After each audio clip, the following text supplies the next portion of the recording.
right, a very good afternoon, 12:33. Right now, it's time for Parenting Today, your number one parenting show on radio. My name is Ifunaya. I'm here in the studio with Paula. Whoop, whoop. Hi, good afternoon. I like the look you gave me, like, that's so responsible, Paula. There you go. Yetty Williams is here as well, but virtually. Hello, Yetty. How's it going? Hello, this is people's Valentine's Day gift to me. It sure is. I know, right? On air, I know. Oh, goodness. Yeah. Don't let me get used to this one. But how was yesterday for you? How did it go? It's so funny. My daughter, I guess she's old enough now, so she's 16, and she's 16. Oh my goodness! Like, are you serious? I saw videos of her dancing as a kid, and I'm like, how they grow. She's so grown. Oh my days. I remember the first time, Ify, you met her. My goodness, she was like. Because this show has been on for about 5 years. Yes. You met her when she was little. 10, 11. This is a 16-year-old. That's amazing. Oh, wow. So she had the Galentine's Day. Oh, she had a Galentine's Day? Yeah. Love it. She made a reservation and she and two of her girlfriends. Oh, that's lovely. Friends from Nigeria, they all went out. I was like, okay, this is interesting. Aww. So it was nice. It's different. It's different, I think, when you get older. And she was asking me yesterday, Mommy, you're not wearing red. Oh, wow. I said, what exactly is the history of Valentine's Day, Gongo? To be fair, it's just one. It's just a day. Valentine's that was still that day or something like that. I said, I wear red on Christmas Day. She just rolled her eyes and said, "Hi, Mom." Oh, but that's cute. Thank God I found out this show, because for me, I'd have just been saying, like, my kids should do like Valentine's Day's fellowship, no dates. I mean, you're so extra, Paula. When they're saying Happy Mother's Day, to be like that day that I know that I put in the work. Yes. It was great to have you here, Miss Yetty. Thank you once again. Now, let us talk about family. I'm very happy that you spoke about your daughter and all of what happens in your beautiful family. Now, let's take a look at today's topic, because it has to do with family and future. So you barely hear family and future in one sentence. I don't hear it or see it often, but today's topic, investing for your family's future. Miss Yetty, funny enough, before I saw the topic, I felt like when you're talking about the future, it's always on an individual level. But when you hear family, it's collective. Yeah. So I'm trying to understand, what exactly is this about? Yes. So when I was preparing for this topic, and when you hear financing, future, you usually think about maybe financial decisions and investing, what you're doing in terms of being able to provide for your family, for your children, for the future. And what's going on in the world, no matter where you are right now, there's something going on from an economic perspective that's very difficult. For example, with the Nigerian situation, we know what FX is saying now. Things are expensive. If you look at the future of work, that's also very different. I'm involved in a lot of conversations. Recently, we had one this week all around AI, what it's causing, is it a threat? How do we prepare children for a world of work that we really don't know the jobs they will take in the future? So when I'm thinking about financing, I'm preparing for the family's future, I'm trying to think about it from all aspects, because the economic is one thing, but then there's also making sure that we're spending time on the right things as a family, so that adults, the parents themselves, because the truth is now with the way the world is, people are living longer, right? On average, because of better health care, things like that. True. So adults are living longer. You can no longer say you're really retiring at 60. Those days are kind of gone, where you work till about 60, you retire, and your pensions take care of you forever.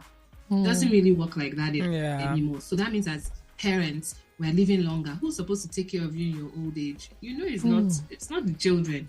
Also, because of the way things are now in the world, children themselves now, depending on what you read, the ability to live a certain lifestyle is much more difficult now. Things are so much more expensive. There's a lot of things going on. So as an older person as well, you can't fully rely on, my children will take care of me. That's number two. You know, and then, like I said, we've talked about the economy. So I want us to come at it from a perspective of the financing for the future. It is making sure we're investing, obviously from a financial perspective, but also in terms of our health care, our mental state. How are we making sure that as a family unit, down the line in the future, everybody has been taken care of in such a way that nobody becomes a burden, you know, at the end of the day. Wow. And then we can break it down and say, all right, let's look first at certain areas and what does that mean practically? So somebody who's saying things are expensive, what are you talking about? How can I even invest in the future when I can't even afford, you know, basic things anymore? What do we say to that kind of a person? Wow. Thank you so much. I think that just sort of like sets the tone for the direction. And so just taking a look at the investment, you know, before you start even talking about investments, I'm sure people are wondering, because you made mention things are difficult, right? People are wondering the now, you know, the today, because you know how they say the best time to have planted a tree was 20 years ago. The next best time is now. And people are wondering, okay, so how do we even manage ourselves right now as alongside investing planning for the future? How do we balance that out, understanding that right now we already have the kids, we have like 4 kids or 3 kids, you know, we already have these responsibilities, and the present is quite wild. Exactly. So how do we balance that out? What would you say to them? So everybody has to really be honest about what they can do and what they can no longer do. You know, it's possible there's something you've been doing, you've just been doing it because you could, but you need to be honest and say, what can we no longer do currently? Doesn't mean it will be forever, but currently, what can you no longer do? It's possible that certain types of foods, certain types of lifestyle has to change because of what is currently going on. And I think the worst thing that can happen, you know, if you mentioned the best time to plant a tree is 20 years ago, but if you're now in a garden where there's no tree, what do you do? Do you say, okay, because I didn't plant it 20 years ago, I'm not going to even try planting it again? Or do you say, where we are, what is the actual financial picture of our lives and what do we need to adjust? A lot of people can't fully tell you how much leaves their account every month on all the different areas of their lives. So if you say what percentage of your money goes towards eating out, some people can't really tell you what percentage of your money goes to rent, school fees, enjoyment, people calling you and saying, please, I need you to help me right now. I need to pay money for something. Can you please help me? You help them. I'm not saying we shouldn't help people, but the truth is, if you sit down and do an analysis of where your money is going, you'll be amazed at how many things are recurrent that you haven't even priced in. So I'll give you one practical example. We know we're Africans, so there's always going to be somebody in our family and network that probably needs us to help them financially. There's nothing wrong with that. But what you must do, let's assume a household as mom, dad, and children, is you have to agree together that what is the amount you are going to have aside every month to use to help people. Because there's no point helping people and then you end up becoming, you know, falling into a financial hole yourself. So you can agree as a family. I've done this with some families, and when they looked at how much they have been spending on helping people individually, they were like, my God, that amount, if we put it aside, we could invest it into the future. Absolutely. Wow. That's one practical step where you can say, you know what, we're going to put a limit, that this is how much we're going to put as everybody can look and say they're in a better position than somebody else who needs, and that's fine. But you must then communicate and talk together. So husband is not giving, wife is not giving separately. And at the end of the day, you are eating into a pot that you could have been putting aside. Oh, wow. Thank you so much for that, Miss Yetty. Very quickly, before we open up the phone lines, now there's a statement you made about spending money on the right things. I want to know if it comes to conflict of interest. For example, a father wants to spend money on a car and a mother thinks, so you know what, we deserve a vacation. We just, you know, we're able to settle. We need a break. What seems to be the perfect thing to do when it comes to spending money on the right thing in that situation? So a lot of the issues I find that we have in homes, in marriages, is lack of communication. Okay. Because in a home where mom feels burnt out and we have this amount and she wants to go on holiday, in that situation you've painted, the husband is saying, we need to buy a car. Those are very different it's almost as if I didn't living in the same family, because True. you should be having conversations. If somebody's saying you need a car, is it because it's a luxury? Do you already have 2 or 3 cars and this is just a car collector? Or is this somebody who's saying we finally saved enough money, and I think as a family we need a car, or we need a second car, so that maybe we're all not sharing one car, and long term we're able to then benefit from having 2 cars? Do you see how that scenario can be very different based on why are you trying to buy a car? Yes, mom wants a vacation, but does it have to be a very expensive vacation that is the money that will take? Because we know how much it takes to buy a car today in Nigeria. So if we're looking at the Nigerian, picture, to talk about buying a car today, that's a lot of money. So do you have to spend all of that on a vacation? So I think a lot of issues we have, not even I know, a lot of issues families have is lack of communication when things are calm, right? When people have been able to sit down and plan. If you've planned ahead for what your 2024 looks like as a family, there shouldn't be any shocks to the system of, why do you want to buy a car? I want to go on holiday. And then you start fighting from there. And then, it disintegrates into a bad situation for everybody. Wow. All right. Thank you so much, Miss Yetty. Let's open up the phone lines. Now, for those who are listening, perhaps you are a parent, a grandparent, an uncle, an aunt, or a godparent. You want to make sure that you're doing the right things, because whatever you do when it comes to raising a child would reflect later on in their future. And today we're talking about family, not just the children, right? We're talking about investing towards a better future for your family. If you have perhaps questions for those who feel like, when it comes to agreeing with your partner over expenses, you have questions, right? You want to know, what should it be like when you're trying to drop your priority list?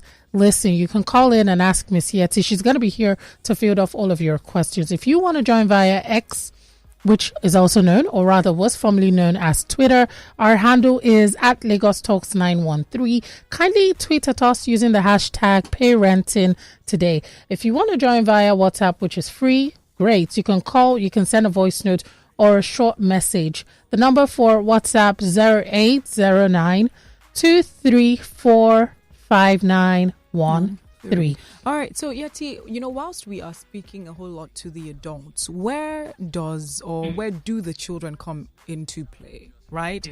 Is this a teachable moment for the children? Should the children even have anything to do with investment at this age, or are we just going to focus on the cute budgeting? Have a budget, or just learn how to pay when you get to the dollar store or whatever. Piggy banks, all right? Yeah. So where do they come into play in the mix? Right. So indeed, we need to look at everybody. So we've talked about parents from that level, but the children today, that's one thing. It's funny, I was having a conversation with my son the other day, and he said some of the things they need to really teach us when we're children in school, for example, they're not teaching us. And I said, oh, really? Like what? Say like the importance of mental health, the importance of saving for the future, the importance of taking care of your health and not waiting until it becomes a challenge in the future. And this boy is 14, and I use my children as examples because I realize how much capacity our children have for this, what we think are grown-up conversations. Really? A child as young as 6 years old can start being taught about the concept of money, of investing, of making choices, of planning for the future, of delayed gratification. It doesn't suddenly come when you're 30 or 25 and you're earning money. That's not when you learn how to plan. So from a very early age, and that's why it's so important that as families, you sit down, first of all, as couples, sit down and say, what is the future plan for these adults we are raising? And even if you're a single parent, you can do that. What is the plan long term? Early on at the beginning, I talked about some things that have changed in the world. Like before, our parents would get a job, work in that job, retire, and the pension would take care of them, right? That was kind of the picture. Nowadays, we see that that's not really the plan, though. If you're sitting down waiting for one company that you work for your whole working life that will pay you a pension, it's not really working out like that. Now there's much more diversity and moving around jobs. So we have to be saying, all right, children need to learn how to be lifelong learners, right? Because things are changing very fast. Okay. When it comes to money, when it comes to investing, when it comes to choosing how you spend your money. Children can learn from a young age. But when you go to your favorite supermarket, for example, this is practical. Then I think you have a call or something. Practical. If you go to the supermarket with your children and you want to buy, I don't know, biscuits or whatever, have them look at the different prices and say, this one is 5,000, this one is 1,000, this one is 50 naira. Which one should we buy and why? If we buy the 5,000 naira one, that means the juice that you want, we can't buy it because our budget to buy food is 6,000. Those are practical ways where a child starts thinking critically about, the choices I make can affect what else I make. And then you build on that little by little. Oh, wow. That's amazing. But Miss Yetty, please. So I was listening and I love that you have opened my mind. If you notice, I was kind of stunned because, on one hand, I'm guilty of seeing children as, I wouldn't say simple-minded, but not, able to comprehend some of the complexities we adults can. But I want to know what age is proper when it comes to finances and trying to address that aspect. I know that one thing I've learned over time, if you sit a child down and you try to use like a layman's language and explain things, over time, it might be hard, it might be slow for them to process, but they will get it. But when it comes to finances, numbers and saving, and is it not, till they're like 16, 18? Do we have to do that before then? Is it too early? It's too late if you wait till 16 or 18. What? But that's what I'm saying now. I just wow. Yeah. When you go to the supermarket with a 5-year-old, and I want this, I want. Mom or dad will either say, come on, if you save him, you'll see what I'll do to you. You haven't taught that child anything. Or you say, as you're going to the store, let us create a list. Okay. What are the things we're going to buy? How much are we going to spend? So when you get to that supermarket, the child at 5 or 6, the children nowadays, if they can use a phone, please, they can have these conversations. All right, as you go to the store now, we're going to pick certain things. It's not even about, you said when I sit them down, you don't have to sit them down and drop it. It's not a one-time conversation. It's a constant, ongoing conversation. So a 5-year-old that understands that when I go to the supermarket with mom or dad, we have a list. We have planned what we're buying. And if it doesn't fall in that list, we will say, we didn't plan for that today. So next time we come, we can plan for that. That's a simple way of teaching a child that you have to make, you need to have a list, you have to have a budget. As they start getting older little by little, let them start earning themselves. We've had a show before where I talked about as early as 8 and 6 years old or so, I had my children earn money because they were talking about going on holiday. I told them how much the fare was. I said, see, this is how much it is to buy a ticket to travel. And this was how many years ago? So if you want to go, what can 2 of you do to help mom and dad? Were they excited? Were they excited about it? Or did they see it like, where do we start from? Like they're very young, 6 and 8. I think it's how you bring it up. Children can be they're very receptive to your energy. So if you say, guys, okay, you want to go on holiday, that's a great idea. But you know what? It's very expensive. Do you think you and 2 of you, and this is real life, I'm not saying story. I said, okay, how much do 2 of you think you can bring to help us with going on holiday? They looked at themselves they said, maybe 100,000 naira. I said, really? Okay, let's see what's possible. Then it became, how are you going to make the money? Once again, they discussed among themselves. They said, maybe we can do paintings and we will sell it to our auntie and uncle. They listed a list of all their aunties, uncles, grandmas, everybody. And by the time they were selling it small, as they were now earning the money, do you know what they were now doing? They were now adding it up and say, it takes a long time to get to this amount. Oh, wow. Really? That's not rocket science. No, it's not, but it opens their eyes to see that, like, all of their demands may not be met. For the first time when we traveled that holiday and they want to buy something and they see the price, they're like, no, it's too expensive. It's because you have now earned money, you know the difference of just spending anyhow. And that lesson stuck.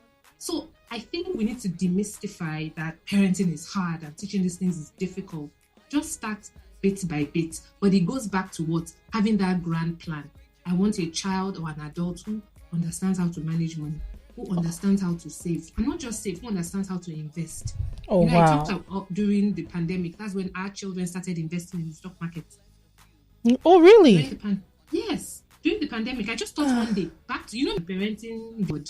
Wow. Please, can you share, even if you have to sell it to the masses, because, Ms. Yetty, I kid you not, years when I've done this show, because some things I hear, I'm like, children, stock, what? Like, it's just mind-blowing, And I'll surprise you, it was a 10-year-old that did research, and made a case as to why we should invest in Disney stocks. We're like, Disney? He said, yes, Mom, think about it. During the pandemic, it is locked. People can't travel. When it's over, people will want to travel a lot. And then they'll be going to Disney parks and Yikes. So I want us to think and realize that our children's minds, it is amazing. We are the ones unknowingly that can limit them because we are thinking you can't. Yeah, I mean, that's what I've always believed. And I thought it was the norm, like certain things a child just can never understand. So it wasn't even a case of explaining. It was just like, leave them. Their minds are like so unique and small, and you don't need to try to forcefully expand their horizon. That's what I always thought.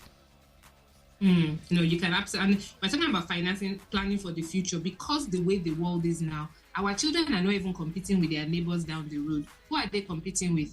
People globally. They are competing with AI.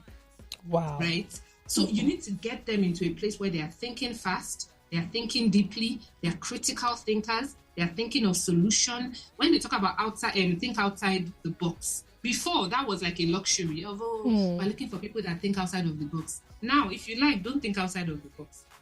Do you know what I mean? So, if you like, say you're inside a box, okay, we'll see how far it will take you. So we really need to embrace the future. It's uncertain, technology is here, blah, blah, blah. But I don't see only problems. I see opportunities. And in seeing opportunities is when we can sit down as individuals, as families, and say, all right, how are we planning for the future? Our mental health, our investing, our saving, our ability to learn, even as middle 40s. I'm mid 40s now. I know if I don't keep learning, I will be very irrelevant very soon. So all of us have to really say, we're living longer, and technology is here to scatter all sorts of things, but how do we make sure we're preparing our families to thrive? Wow.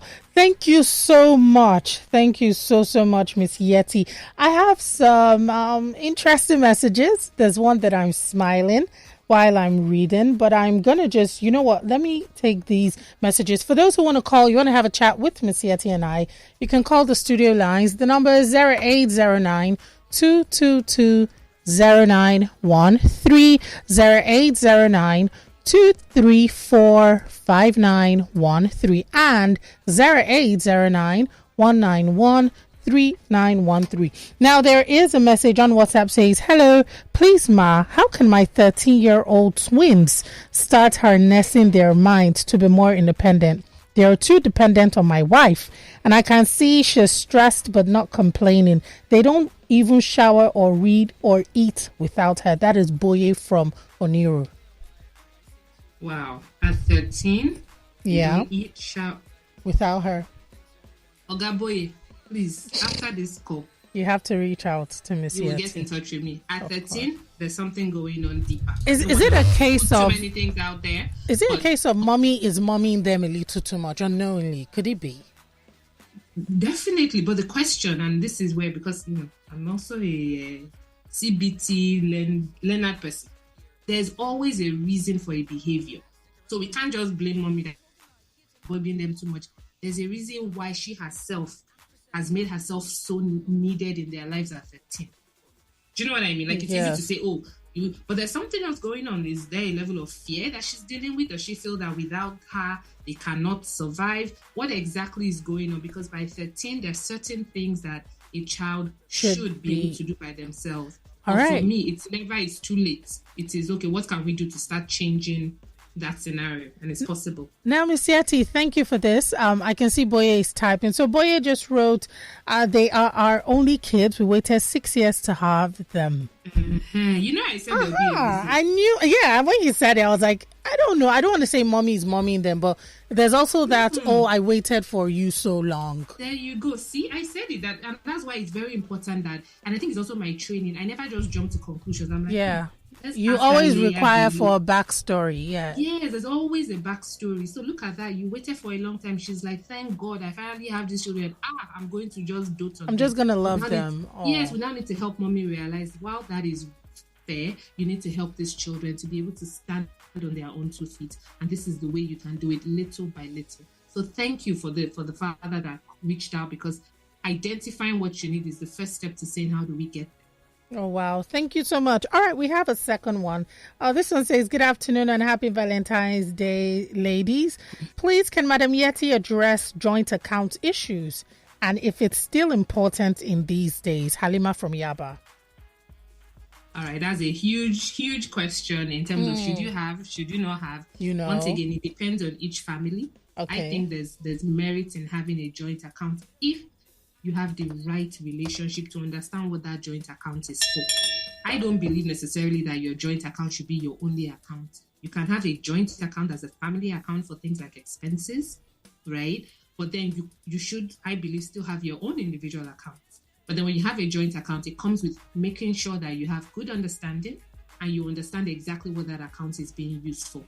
So that's my, this submission, as they'll say to that topic. Yeah, your take on it. Okay, so someone here, Ima from Ikpaja says, does a doting parent make a boy to be a real man? Okay. All these broad comments. Does a doting parent make to be? I mean, in Africa, there's that if you pamper them, they will never actualize their potential. But let's be real. Let's realize that doting. What does that mean? What does spoiling mean? What does pampering mean? Does every child need love? Absolutely. If you are now hard and you just tell the child, oh, you are taller than me now, no more love, no more kindness, I'm just going to treat you like we're in an army barracks, do they necessarily turn out better? So I think once again it's about saying what does, in this parent's perspective or in their mind, what does doting mean, right? Caring for your children, showing them you love them, preparing them for the future, speaking words of affirmation to them, building their self-confidence. That to me, if you call that doting, then that's doting. Do I say spoil them to the point where they can't do anything themselves? Absolutely not. Oh, wow.